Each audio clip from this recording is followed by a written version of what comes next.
Le mécanisme Forêt et Paysans, en anglais Forest and Farm Facility, est un programme de la FAO lancé au Togo en 2019 pour améliorer les moyens d'existence des populations rurales en s'appuyant exclusivement sur les organisations de producteurs forestiers et agricoles OPFA, identifiés comme acteurs clés du développement durable en vue de créer des paysages résilients face au changement climatique.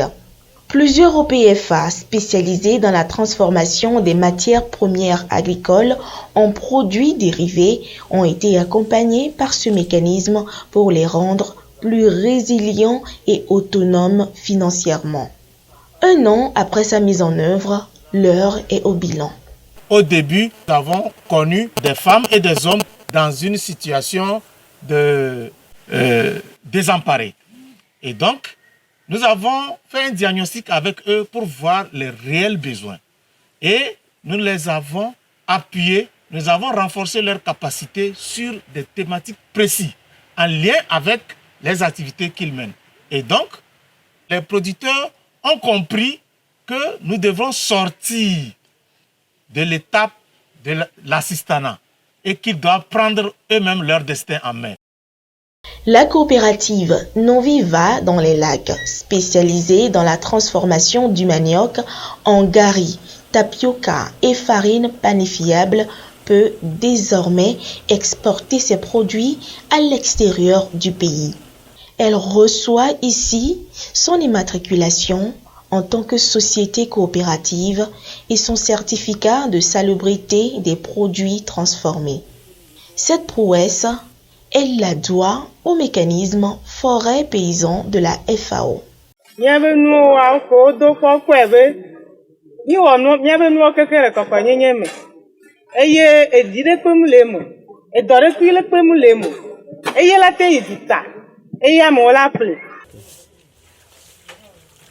Voici la coopérative Alodo dans le Bamono.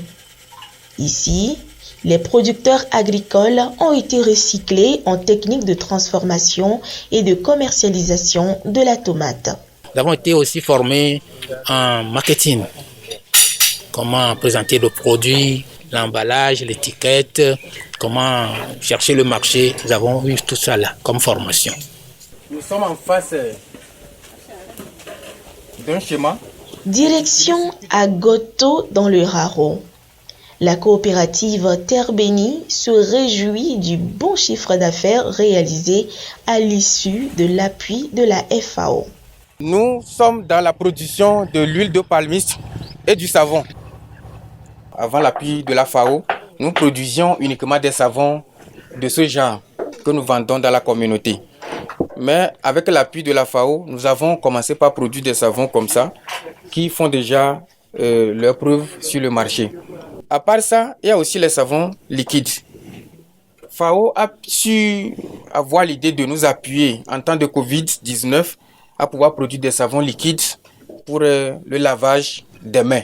Et ça nous a fait vraiment un bon chiffre d'affaires en 3 mois. Ça, je vous rassure, les 2 savons-là nous ont vraiment aidé à mieux vendre et à acquérir même un tricycle qui va nous aider à vendre encore plus nos savons sur les marchés de la zone. Dans la préfecture de Cloto, la société de production Choco Togo a été sollicitée par le mécanisme Forêt Paysan pour renforcer les capacités des coopératives en techniques de transformation, de marketing et image de marque dans plusieurs filières. La FAO nous a aussi sollicité pour que le modèle de coopérative que nous sommes, qui est une coopérative et ayant aussi une entreprise, que ce même modèle soit implémenté dans les autres filières. Donc cette année, nous sommes en train de renforcer la capacité des coopératives dans la filière de karité, de néré, d'arachide, de tomates, de manioc. Et parmi les coopératives formées dans le domaine café-cacao, nous pouvons citer les coopératives Agbelignon de Gadiagan, Novignon de Agou Aklolo et Echonignon de Toveati. Dans la région centrale, la coopérative Akidjetan a, grâce au mécanisme forêt et paysans, accru sa production en miel et amélioré ses techniques de vente. Aujourd'hui, en dehors de ce que nous faisons traditionnellement, on a pu au moins respecter certaines conditions d'hygiène qui peuvent nous permettre d'exposer notre produit sur un marché. Et c'est ça d'ailleurs qui a permis à ce que, avec l'appui de la FAO, l'hygiène et l'INH et l'ITRA ont fait le déplacement de nos ruchers et la miellerie, au moins pour constater ces dispositifs. Et aujourd'hui, on a un certificat qui nous permet de dire que notre produit est déclaré un produit qui respecte les normes d'hygiène qu'on peut mettre sur le marché. Au niveau de la coopérative, nous avons plusieurs femmes qui ne prennent pas la parole, qui ne se font pas voir. Mais maintenant, avec ce renforcement des capacités des femmes sur le collège des femmes, maintenant on a des femmes qui sont regroupées en plusieurs thématiques pour essayer de plaider leur cause. Pour l'autonomisation des femmes, l'une des coopératives féminines Surutawi de Chamba a été renforcée dans la transformation du beurre de karité et de l'arachide en sous-produits.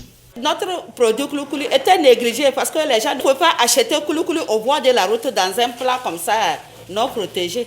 Avec les emballages, les différentes formes, ça, les gens ne commencent pas à s'intéresser.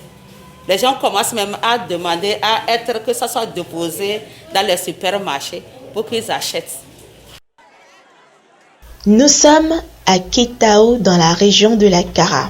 Aujourd'hui, jour de marché. Les femmes de 3 coopératives de Ketao, Chikawa et Srika, bénéficiaires du mécanisme forêt paysan, sont venues exposer la moutarde de Néré qu'elles produisent. Cet ingrédient alimentaire très nutritif et réputé comme thérapeutique est amélioré par la coopérative dans le processus de transformation et de conditionnement.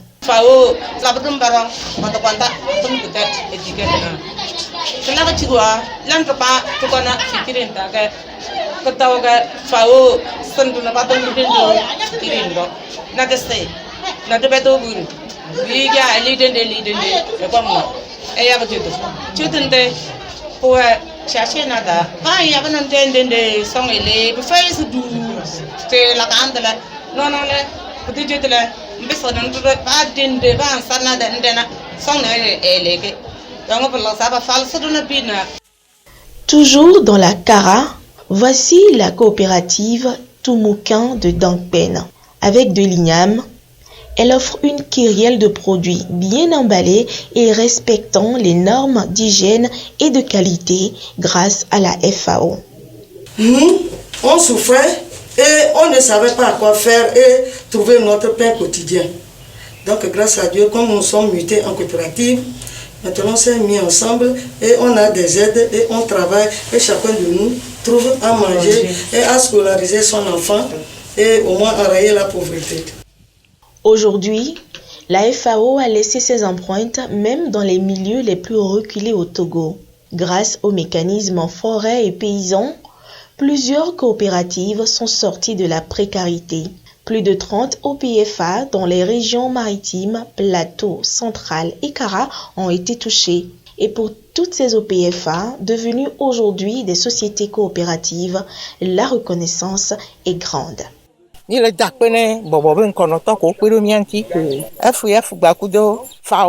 remercions sincèrement une fois encore FAO et ses partenaires pour les appuis.